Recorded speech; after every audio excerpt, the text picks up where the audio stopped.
मैं मीरा भाईंदर शहर जिला राष्ट्रवादी कांग्रेस का जनरल सेक्रेटरी के हैसियत से आपके सामने यहाँ पर आया हूँ। Thank you much. इस सब से क्या कहना चाहेंगे, आजकल जो मीरा भाईंदर में हलचल चल रही खासतौर पर बीजेपी को लेके, क्या टेक है आपका? Thank you much. आज मुझे आपने इस छोटे से बाइट के लिए इनवाइट किया है। The important part of Mira Bhayandar ऐसा है कि जिस तरह से हलचल मीरा भाईंदर में बीजेपी में चल रही है, आज सारी जनता को मालूम पड़ गया है कि क्या होने जा रहा है। बीजेपी में भी अभी जैसे ब्रिटिश टाइम में होता था डिवाइड एंड रूल, वो रूल भी बीजेपी में चालू हो गया है। अब धीरे धीरे बीजेपी की सत्ता जो मीरा भाईंदर में उनकी जो चमक जो धमक थी वो पूरी तरह धीरे धीरे धूलित होती जा रही है।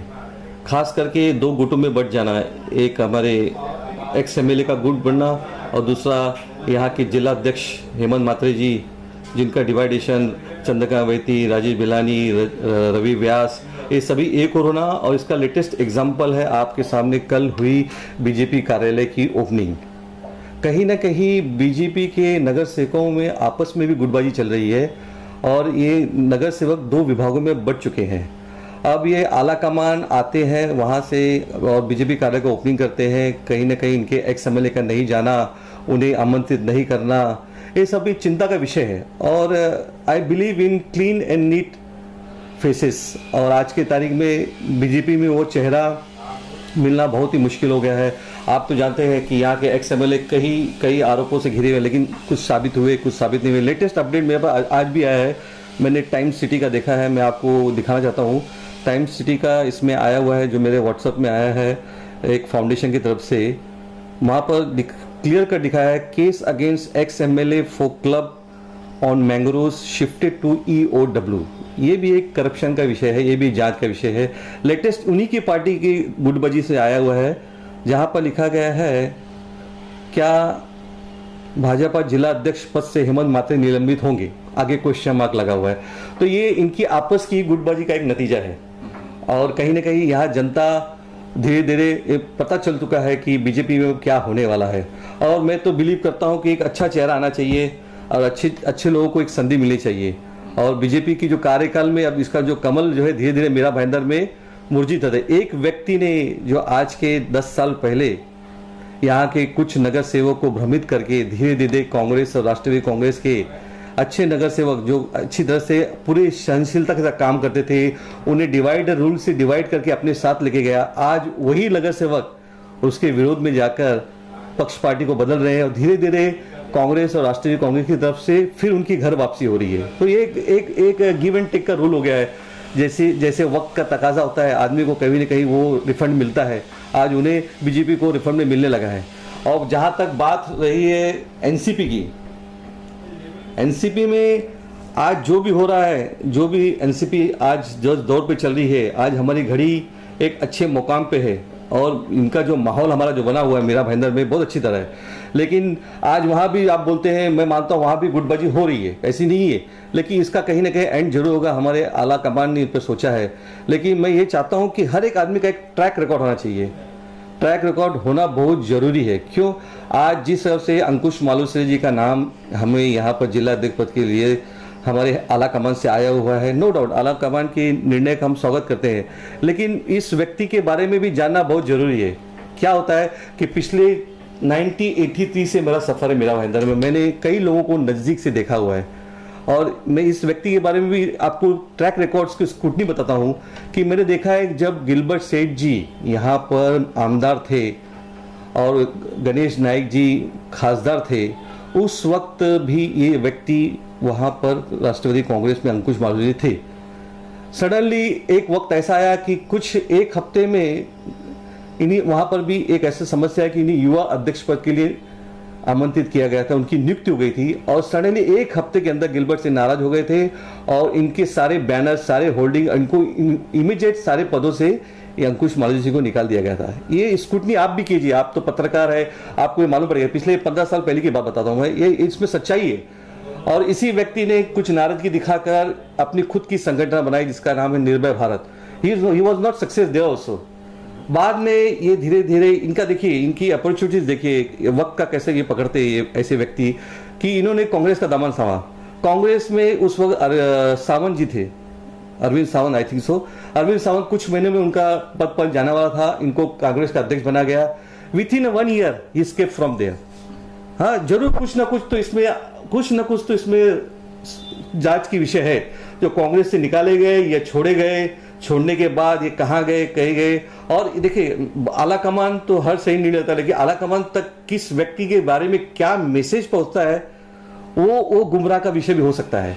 तो मैं मेरे आला कमान से ये निवेदन करूंगा कि आप इस व्यक्ति का और संतोष जी पेंडुलकर का भी ट्रैक रिकॉर्ड निकालिए। आप देखिए कि इस व्यक्ति ने कांग्रेस से निकलकर बाद में वापस यहाँ पर आया और किसी सोर्सेज से आप तक पहुंचा और आपने इन्हें जिला अध्यक्ष के लिए नियुक्ति दी है, no problem. But I have seen him personally about both the personalities, both the personality I have seen Santosh Pendulkar ji, I have seen Ankush Malviya. I don't know personally, ज्यादा उनके बारे में जानता नहीं है अंकुश मालवीय, क्योंकि उनका चेहरा I couldn't find him the present personality of his Hindi, of speaking Marathi, everything I have noticed. But I feel much more, I am not going to take the side of संतोष पेंडुलकर जी कि ये बहुत अच्छे हैं, but लेकिन I feel much more better than at present। और जबकि माहौल मीरा भाईंदर में एक अच्छा बन चुका है, तो मेरा ऐसा मानना है, मैं आला कमान से दरख्वास्त करूंगा, रिक्वेस्ट करूंगा कि एक 2022 तक ये आने वाले जो नगर पालिका की चुनाव है,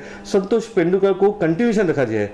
और इन सभी जो व्यक्ति जो अभी वापस घर वापसी की है, उनको भी ये तहे दिल से सोचना चाहिए कि आपको जिलाध्यक्ष पद का इतनी ही इंपॉर्टेंस देने से अच्छा आप पार्टी के जो प्रेजेंट जिलाध्यक्ष है उनके साथ मिलके साथ बढ़ाए, आगे बढ़े, पार्टी को अच्छे लेवल पे जाए। और मैं आपको एक दावे के साथ कहता हूं आपकी इस मीडिया के माध्यम से, अगर आज चुनाव आयुक्त मीरा भाईंदर में अगर इलेक्शन डिक्लेयर करता है तो राष्ट्रवादी कांग्रेस 1 नंबर पर होगी, दूसरे नंबर पर शिवसेना होगी, तीसरे नंबर पर कांग्रेस होगी और सबसे लास्ट श्रेणी में होगी बीजेपी। जो बीजेपी की आज हलचल है, कि बीजेपी के पास जो नेता है उसकी छवि पूरी खत्म हो चुकी है। इसलिए बीजेपी भी नहीं चाहती कि वो छवि को लेकर हम बीजेपी को आगे ले जाए, ताकि उनको मालूम है उनको 2022 में एक बहुत बड़ा झटका पड़ने वाला है। लेकिन राष्ट्रीय कांग्रेस अपने स्टैंड पे एक अच्छी तरह मुकाम पे आ चुकी है। जो पेंडेमिक सिचुएशन हमारा था 2019 का, संतोष पेंडुलकर ने अच्छा काम किया, ठीक है, बढ़िया है, लेकिन जो 0 से लेकर उन्हें 40% 50% लाया है। अगर आप एक सडनली हाई कमांड के ऑर्डर से एक नए व्यक्ति को जिसकी स्कूटनी नहीं, उसकी ट्रैक रिकॉर्ड नहीं निकाला गया, उसको जिला अध्यक्ष पद की नियुक्ति देते हो, तो सडनली सभी कार्यकर्ताओं का मोरल डाउन होगा और ये राष्ट्रीय कांग्रेस फिर 0 पे जाएगी और उसे डेवलप करने के लिए फिर 1 साल जाएगा, फिर हम बैकफुट पे जाएंगे और आने वाले 2022 का लक्ष्य हम नहीं प्राप्त कर सकते।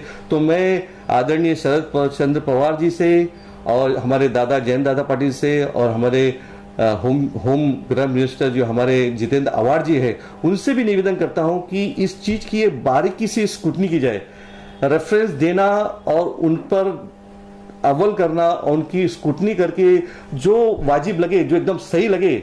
मेरा आज मानना है कि पेंडुलकर के साथ बहुत से कार्यकर्ता है, खटपटे सब में है, 100% we can not satisfy all कार्यकर्ता, बट ये टाइम आ गया है कि something you have to search about the scrutiny, about the track record of particular person before appointing him as a district president of Mira Bhayindar. So better for our party, better for our कार्यकर्ता। इसमें बहुत सारे कार्यकर्ता आज नाराज चल रहे हैं। मैं नहीं चाहता, मेरी पर्सनल ओपिनियन है कि ट्रैक रिकॉर्ड निकाले और देखे कि एक आदमी राष्ट्रीय कांग्रेस से गिलबर्ट सेठ से भी नाराजगी से निकाला गया था, कांग्रेस से भी छोड़ के गया और सडनली आप राष्ट्रीय कांग्रेस को से इतने बड़े मुकाम पर पद दे रहे हो। उसका पर्सनल क्या रिकॉर्ड है, उसने आज तक क्या क्या काम किया है, उसने क्या किया है, इस सब चीज को ध्यान रखते हुए और एक तरफ संतोष पेंडुलकर के कार्य को भी ध्यान रखते हुए एक सही निर्णय ले, ताकि आने वाले समय में जो विश्वास पिछले 15-20 साल में मीरा भाईंदर की जनता ने हमेशा राष्ट्रवादी कांग्रेस और कांग्रेस पर जताई है, 15 साल हमने हमारा मेयर दिया है, हमारा आमदार दिया है, हमारा स्टैंडिंग कमेटी था और डेवलपमेंट हमने हमेशा किया है मीरा भाईंदर में। आज जो मीरा भाईंदर का चेहरा बदला है वो राष्ट्रवादी कांग्रेस और कांग्रेस के वजह ही से बदला है। ये सिर्फ एक लोगों में भ्रम फैला गया है कि बीजेपी ने पिछले 5 साल में काम किया। देखिए, रोड, गटर, नाले, ये सारी तो सुविधाएं, ये तो महानगर पालिका का हक है। मीरा भाईंदर की जनता अपना टैक्स भरती है, इस सब चीजों कॉमन है, लेकिन इस गटर नाले के पीछे भी बहुत बड़ी भ्रष्टाचार हुई है। अगर आपको पता करना है इन प्रेजेंट बीजेपी के नेताओं की कारगुजारी, तो आप यहाँ के लोकल बिल्डर्स जो बड़े बड़े बिजनेसमैन है उनका कितना हैरेसमेंट हुआ है आप उनसे पता कर सकते हैं। तो ये चीज राष्ट्रवादी कांग्रेस और कांग्रेस ने कभी नहीं किया है।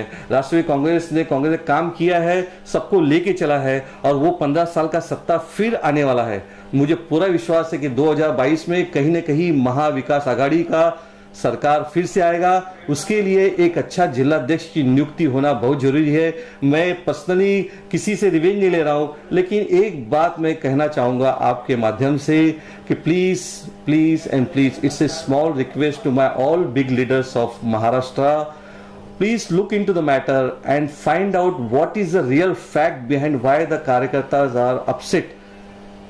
Check his scrutiny, check his track record, and then appoint for our better future. Thank you very much. Thanks a lot. Thanks a lot for all people. सबसे क्या लगता है आपको कि षड्यंत्र रचा गया है इनको निकालने के लिए संतोष जी को खास? Sir, it is possible somewhere. This Ankush Kumar say, I feel it's just a mohra. There may be some people are behind him in a political way also to demoralise the कार्यकर्ता और party को नीचे गिराने की एक साजिश भी हो सकती है। और इसमें कुछ अतत्व लोग भी शामिल हो सकते हैं, जिसमें हमें बारीकी से नजर डालना होगा। और शायद मेरी ये बातें गलत भी हो सकती है, इसमें कोई नहीं, लेकिन कुछ न कुछ कहीं ना कहीं तो इसमें ऐसा लग रहा है कि सडनली बढ़ती हुई पार्टी को और सडनली एक अच्छा काम करने वाले, maybe his financially is not sound, I also agree. Maybe Santosh Pendulkar's financially is not sound, but way of his personality, way of his talking is totally supporting to the Karyakarta and supporting the people of Meera Bhayandar. So please, it is a question of checking out. Thank you much. Mumbai रफ्तार news की खबरें पसंद आने पर हमारे YouTube channel को subscribe करें और लाइक करें।